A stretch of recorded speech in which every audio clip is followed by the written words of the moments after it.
cabeza más la altura del pie. Algunos parámetros que después lo van a practicar en un ejercicio. Bueno, acá les he puesto esta gráfica, un poco está más clara después, en este caso. Acá, bueno, acá he puesto bastantes imágenes, porque este es un caso que si no lo han visto, si no han traído contacto, si no provienen de una escuela técnica, el primer tema sobre engranaje va a ser que lo ven acá. Entonces, muchas veces nos encontramos en años anteriores que preguntan bastante, que no se dan cuenta, que entonces, por eso he puesto distinto y lógicamente después sería importante que cuando hagamos la visita puedan asistir y puedan ver cómo se hace un engranaje. Bueno, están marcados los pasos, está marcada la línea de engrane, ¿sí? Pero vuelvo al anterior, en donde tenemos, fíjense, esta sería la línea de engrane, el punto de contacto a lo largo del cual se produce el contacto entre los dos dientes. Esa línea de engrane con la tangente a la circunferencia primitiva me define lo que es el ángulo de presión, que para el estado normal está entre 20 y 25 grados, y a su vez yo puedo determinar un arco a lo largo de la circunferencia primitiva, desde el primer punto de contacto hasta el último punto de contacto. Esto me define lo que se llama el arco de acción o de engrane, y ese arco de acción de engrane está formado por lo que se llama el arco de aproximación, que es hasta la mitad, y el arco de retroceso, que es a partir de la mitad del contacto hacia el final del contacto. Esa gráfica está un poco mejor acá, que también está. Acá le llama, en vez de llamarle arco de aproximación, le llama arco de ataque, y en vez de llamarle arco de retroceso, le llama arco de salida. Todo esto es el arco de engrane, que se mide sobre la circunferencia primitiva y que va desde el primer punto de contacto entre los dientes hasta el último punto de contacto de ese par de dientes, que se desarrolla a lo largo de la línea de presión o línea de engrane.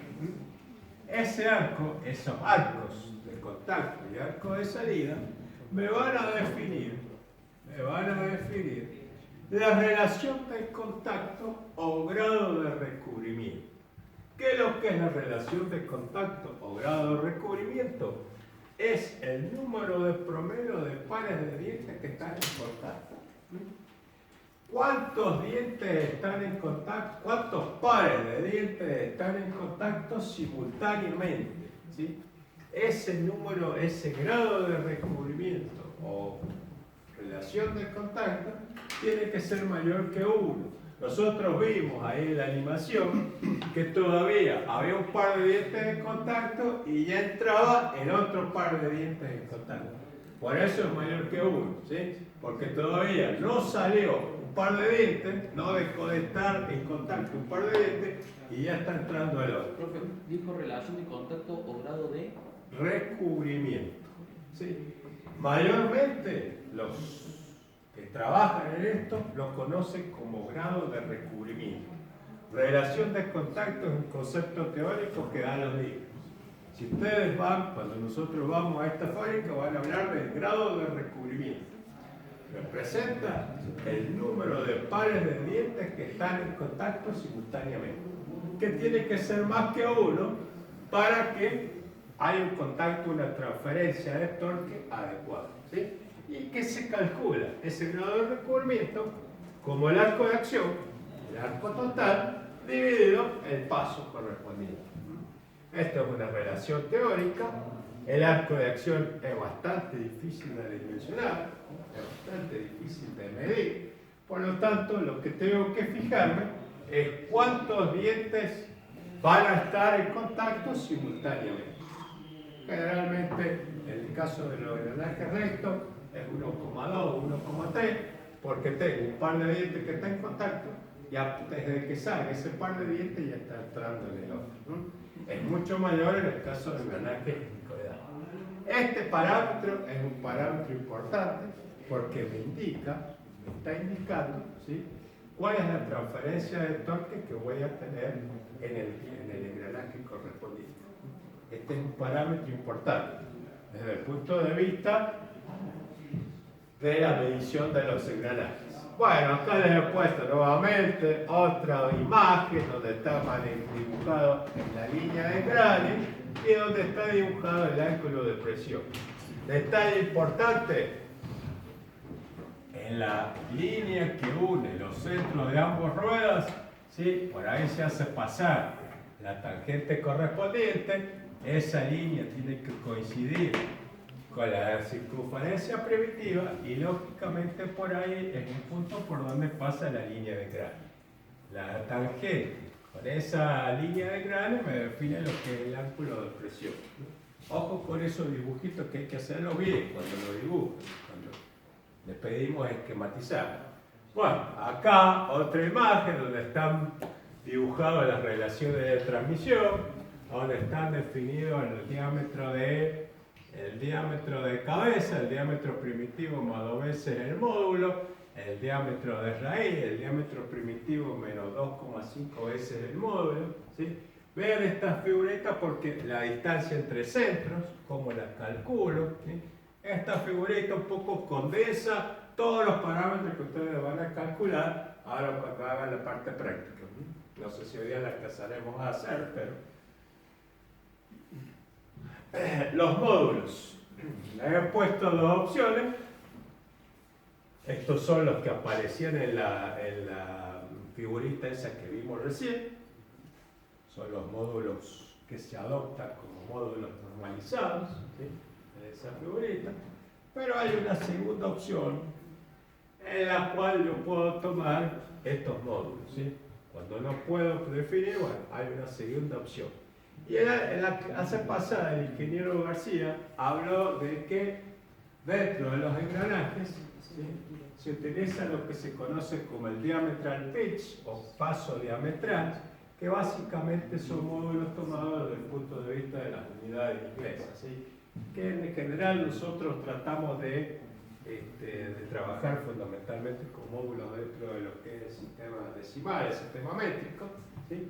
Pero pueden encontrarse fundamentalmente algunos libros en Nieman, hay algunos libros todavía en los cuales se utiliza porque son libros que han sido en su momento referentes, ¿sí?, y que por ahí tienen algunas cosas bastante particulares y bastante interesantes. Entonces pueden aparecer en unidades inglesas y pueden aparecer lo que se conoce como diametral pitch o diámetro o paso diametral.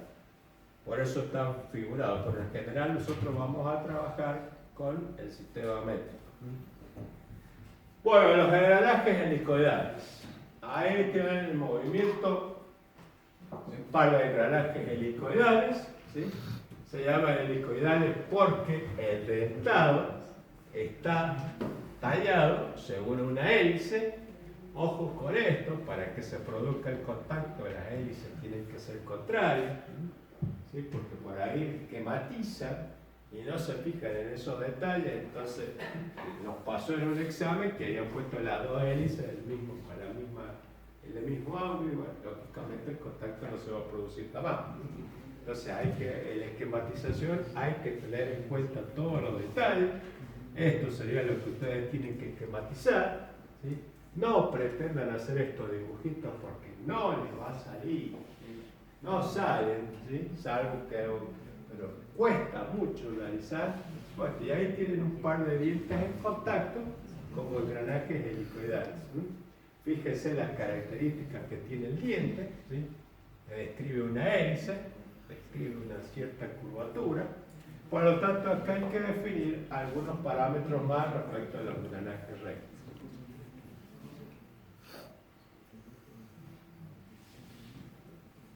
Tenemos, en el caso de engranajes helicoidales, los ejes pueden ser paralelos, ¿sí? Tanto el eje de la rueda motriz como el de la rueda conducida son ejes paralelos. Podemos tener engranajes helicoidales con ejes que se cruzan. El caso que en este caso, fíjense que hay un contacto, hay un engrane, ¿sí?, y tenemos los ejes que se están cruzando, de acuerdo al tallado que tenemos. En este caso tenemos engranajes helicoidales con ejes paralelos. ¿Sí? Y el inconveniente o la debilidad que tienen este tipo de engranajes, que genera una fuerza axial, una fuerza que se transmite a lo largo del árbol, ¿sí? Y esa fuerza se transmite a lo largo del árbol y repercute en los apoyos. Los apoyos, cojinetes de deslizamiento, rodamiento. Por lo tanto, esa fuerza axial hay que atenuarla, ¿sí? Porque generalmente se está transmitiendo sobre los apoyos y va a producir, al cabo de un cierto tiempo, va a producir algún problema. Entonces, aparecieron los engranajes bihelicoidales, colocar dos ruedas con dentados, con hélices que se cruzan o hélices distintas, hélices contrarias, de tal manera que este engranaje me va a generar una fuerza axial en un sentido y colocándole una rueda con un dentado, con una hélice contraria, me va a generar una fuerza en sentido contrario, de tal manera de atenuar ese efecto, ese empuje axial que genera el tipo de dentado. O la otra, sí, lógicamente de los engranajes tipo Chevron, en la cual sobre la misma masa están tallados el dientado, ¿sí? Con hélices contrarias. Indudablemente que este tipo de engranajes tipo Chevron son para aplicaciones muy especiales donde la fuerza axial, la fuerza que le genera este tipo de engranaje es una fuerza que tengo que atenuar sí o sí, y por lo tanto tengo que colocar un tipo de engranaje con estas características. Ese tipo de engranajes Chevron se realiza en máquinas bastante especiales y, bueno, y lógicamente el costo de fabricación es importante, ¿sí? En definitiva, con estos tipos yo lo que estoy haciendo es atenuar ese empuje axial que genera el dentado, que ya lo vamos a ver cuando veamos la fuerza sobre los engranajes. Acá tenemos, bueno, esta sería la representación del diente de la hélice, pero cuando nosotros les pidamos marcar los parámetros característicos de un engranaje helicoidal, lo que ustedes pueden hacer es ver desde la vista superior y lo que van a ver es esto, ¿sí?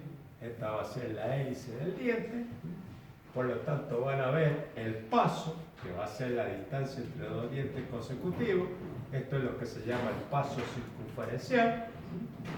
Tenemos un paso normal, que es la normal entre los perfiles de cada uno de los dientes, ¿sí? Y tenemos un paso axial o un paso longitudinal, que es el paso que está tomado acá, ¿sí? Está tomado entre un diente longitudinalmente o paralelamente al árbol, ¿sí? En este caso tenemos tres pasos. En realidad nosotros todos nos referimos al paso circunferencial. En el caso de los dientes rectos había un solo paso, ¿sí? Pero acá tenemos el paso circunferencial, el paso normal y el paso axial o paso longitudinal. Todo con un ángulo beta, que es el ángulo que corresponde a la hélice correspondiente. Cuando nosotros les pidamos esquematizar los distintos pasos, lo que hay que hacer es esta vista superior, que es si nosotros estuviéramos posicionados por encima del diente. Dibujar eso. Acá les he puesto otra imagen, en la cual está definido el módulo normal. Indudablemente que todos los parámetros característicos van a estar en función del ángulo de la hélice, el ángulo beta, ¿sí? Están esquematizados. Esta vista sería una vista de costado. Acá tenemos el paso circunferencial, el paso axial y el paso normal. Generarían este triangulito que tenemos acá, es el triangulito que se ve acá. Este triángulo que está dibujado acá, donde yo tengo que este es el ángulo de la hélice y a partir de ese, o este es el ángulo de la hélice y a partir de ese ángulo de hélice que yo conozco cuánto es el ángulo de hélice del dentado, puedo obtener los distintos pasos. Acá están, ahí están las fórmulas correspondientes, ¿sí? Está todo tomado en función del paso normal o el paso circunferencial, pero lógicamente todos los parámetros influye el ángulo de la hélice, ¿sí? Así que hay que calcular cualquiera de los esquemas que ustedes hagan, pero lo que me interesa es que ustedes definen adecuadamente cuáles son los pasos correspondientes, ¿sí? Y el ángulo de la hélice me define o me permite calcular cada uno de los parámetros.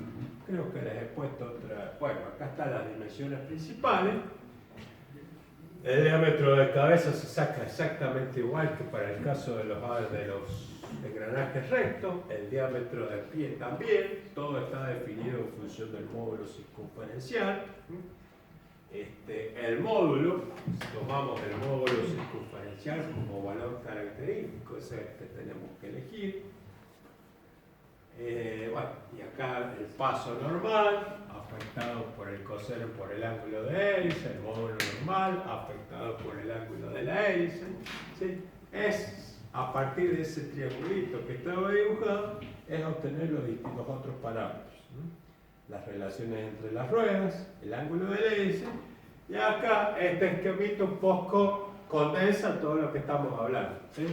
Este sería la rueda mayor, esta sería la rueda menor, las hélices, fíjense cómo están trazadas, ojo con eso, que son importantes, esos detalles. Está marcado el paso circunferencial, está marcado el paso normal, la distancia entre centros, cómo lo calculo, el diámetro de la rueda mayor a partir del módulo correspondiente, el diámetro de la rueda menor.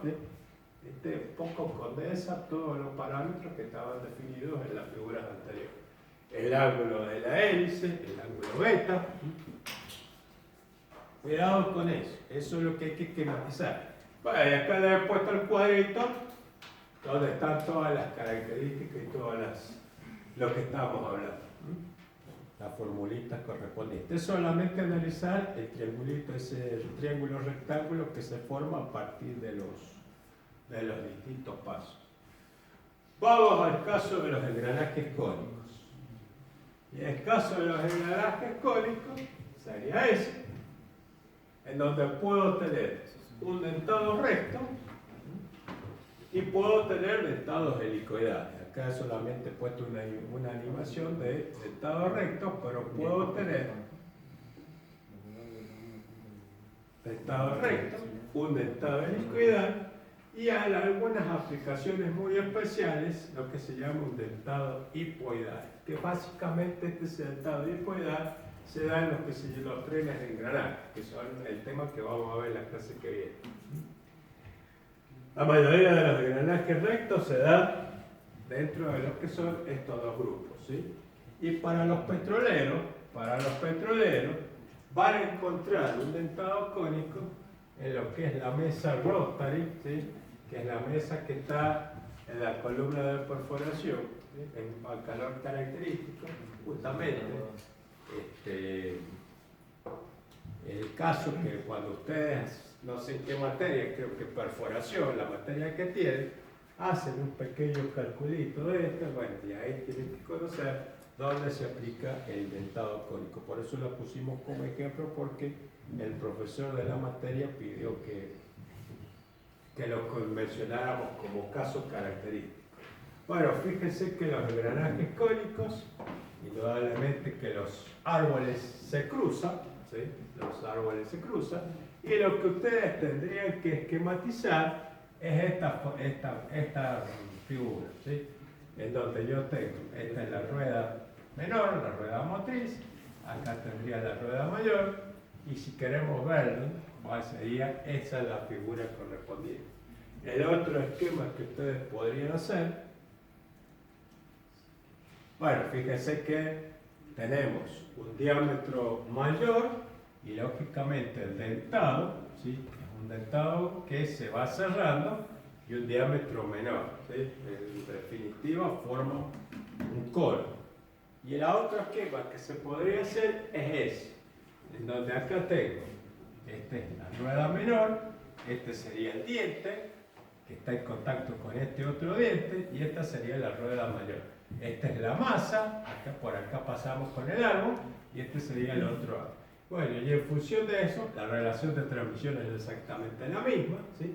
Y en función de eso, voy a obtener los distintos parámetros que los he condensado en este caso tengo que considerar el ángulo del cono y el ángulo de la hélice, y lo he condensado. Bueno, acá está cada una de las dimensiones principales. Cono primitivo, el cono primitivo es el cono que está dibujado, que lo vimos recién. El círculo primitivo, el diámetro primitivo, y todo eso, toda esta cuestión está condensada, ¿sí?, en ese cuadrito. Que lógicamente el cálculo de un engranaje cónico no es fácil porque tenemos dos valores, tenemos el ángulo de la hélice y tenemos el ángulo del cono. Ahí se complica un poquito más, ¿sí? No es para asustarlos, pero ya es un caso más característico, es un caso, ¿sí? No sé cuál es el cálculo que hacen en perforación, pero sé que el profesor de perforación pidió que más o menos les adelantáramos dónde estaba este sistema de engranaje cónico, porque después lo utilizan para la columna de perforación correspondiente. Y finalmente, el cuarto caso que vamos a encontrar es el que corresponde al tornillo sin fin, que sería ese caso, ¿sí?, en el cual tienen el dentado, ¿sí?, a través de un dentado como si lo hubiéramos extendido, y tenemos la corona que tiene una forma característica, los dientes. Este sería el esquema que tienen que ustedes hacer. Este sería el tornillo que gira, y esta sería la corona. Esto es importante, es muy eficiente como reductor de velocidad, dado que una vuelta del tornillo provoca un pequeño giro de la corona. Una vuelta del tornillo provoca un pequeño giro de la corona. Es un mecanismo que tiene muchas pérdidas por roce entre dientes. Esto obliga a utilizar metales de bajo coeficiente de roce, indudablemente que tienen que estar lubricados, y lo que se hace, se suele fabricar el tornillo, que también recibe el nombre de gusano, ¿sí?, el tornillo de acero y la corona de bronce. Indudablemente que la que sufre es la corona, por lo tanto es la que tiene que tener un material, generalmente son bronce autolubricado también, para que el roce sea mínimo. Este es uno de la ventaja o la fortaleza sería este. Es un importante reductor de velocidad. Pero la desventaja, las pérdidas por roce que tiene entre los dientes.